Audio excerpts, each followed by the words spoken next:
Valentine's டே ஸ்பெஷலாக கோழி soup வைக்க போகிறோம். ஸோ இந்த தருணத்தில் ஆண்மை பெண்மையை கூட்டி உடம்புக்கு தேவையான புரதச்சத்தை கொடுத்து சளி உள்ளிட்ட இந்த குளிர்கால பிரச்சனையிலிருந்து தீர்வு தேடுறதுக்கு ரொம்ப ரொம்ப முக்கியம் இந்த சிக்கன் சூப். அதுக்கு எந்த மாதிரி கறி எடுக்கணும் நல்லா தெரிஞ்சுக்கங்க. சூப்பு வைக்கிறப்போ நீங்கள் வறுவல் குழம்பு வைக்கிறப்போ ஒன்றும் பிரச்சனை இல்லை. சூப்பு வைக்கிறப்போ கட்டாயம் இந்த புரதத்துக்கு ஏற்ற மாதிரி கொழுப்பு இருக்கணும். இதோட நம்ம மரச்செக்கு நல்லெண்ணெயோ அல்லது கடலெண்ணெயோ அந்த கொழுப்பையும் சேர்த்தணும். உதாரணத்துக்கு இப்போ நீங்கள் பார்க்கறது குண்டிக்காய் பகுதி, இது பூரா கொழுப்புங்க. பார்த்தாலே எச்சில் வரும், ஏன்னா இதோடைய சுவை அந்த அளவுக்கு இருக்கும். இதோ மண் சட்டியை பயன்படுத்தி வச்சா அவ்வளவு நச்சுன்னு இருக்கும்.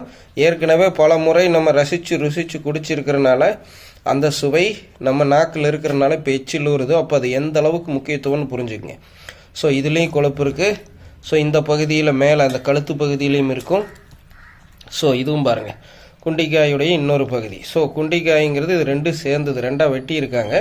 ஸோ இந்த கொழுப்பு ஃபுல்லாக கரைஞ்சி உள்ளே இறங்கணும். ஸோ நீங்கள் சிக்கன் சூப்புக்கு கறி வாங்குறப்போ இந்த மாதிரி எலும்பு மஜ்ஜைகளோடு வாங்கினப்போவும் இந்த குண்டிக்காய் பகுதியை தவறாமல் கேட்டு வாங்குங்க.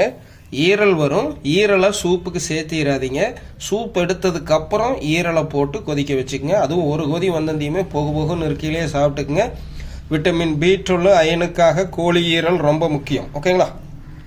ஸோ இந்த கொழுப்பை கரைச்செடுக்கிறது தாங்க நம்மளுடைய டார்கெட். ஸோ சிக்கன் சூப்பு சிறப்பாக இருக்கணும்னா, காதலர் தினத்துக்கான சிறப்பு ஊட்டச்சத்து உணவாக இருக்கணும் அப்படின்னா, இன்னும் பார்த்தீங்க அப்படின்னா நம்ம சொல்கிற மாதிரி நாங்கள் இப்போ வைக்கிறது சளிக்கு தீர்வு. நேயர்கள் கேள்வி கேட்டதுக்காக என்னென்னா லவ்வர்ஸ் டே ஸ்பெஷலாக என்னென்ன சமைக்கிறதுன்னு கேட்டீங்க. உங்களுக்காக சொல்லக்கூடியது ஒன்று தான், புரதம் தான் மெயின். அதுவும் இளம் வயதில் உள்ளவர்களுக்கு புரோட்டீன் ஃபுட்டு ரொம்ப ரொம்ப எசென்சியல். அதுக்காக தான் இதை வைக்கிறேன். நம்ம எப்போ புரதத்தை எடுத்தாலும் அதற்கு தேவையான கொழுப்போட நல்ல கொழுப்போடு எடுப்போம். முட்டை எடுக்கையில் எப்படி மஞ்சள் கருவோடோ அதே மாதிரி தான் இது.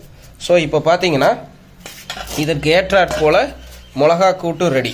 ஸோ இந்த சூப்பு வைக்கிறதுக்கு என்னென்ன மிளகா கூட்டு தேவைங்க? தேங்காய், வெங்காயம், கொத்தமல்லி, சீரகம், சரிங்களா? மரச்செக்கு நல்லெண்ணெய், இரும்பு கடாயில் வறுத்த கல்லுப்பு நீங்கள் கொதிச்சதுக்கப்புறம் போட்டுங்க. இது கூட நாட்டு ரக மஞ்சள் தூள், அவ்வளோதான் விஷயம், வேறு எதுவுமே இல்லை. ஓகேங்களா? ஆட்டாங்கல்லை பயன்படுத்தி ஆட்டி எடுத்துகிட்டு வந்திருக்கோம். இந்த மிளகா கூட்டில் முதல்ல இதை போட்டு சுற்றி செய்கிறப்பவே இந்த கொழுப்பு அந்த மிளகா கூட்டில் கரையணும். இந்த மிளகா கூட்டில் கொழுப்பு முதல்ல கரையணும், தண்ணி சேர்த்தாம. அதுக்கப்புறம் பார்த்தீங்க அப்படின்னா இதுவும் ஆட்டாங்கல் கழுவி எடுத்துகிட்டு வந்த தண்ணியை ஊற்றி கொழுப்பு, அதாவது சூப்பை நிறைவு செஞ்சுக்கணும். இவ்வளோதான் விஷயம். தொடர்ந்து ட்ரை பண்ணுங்கள்.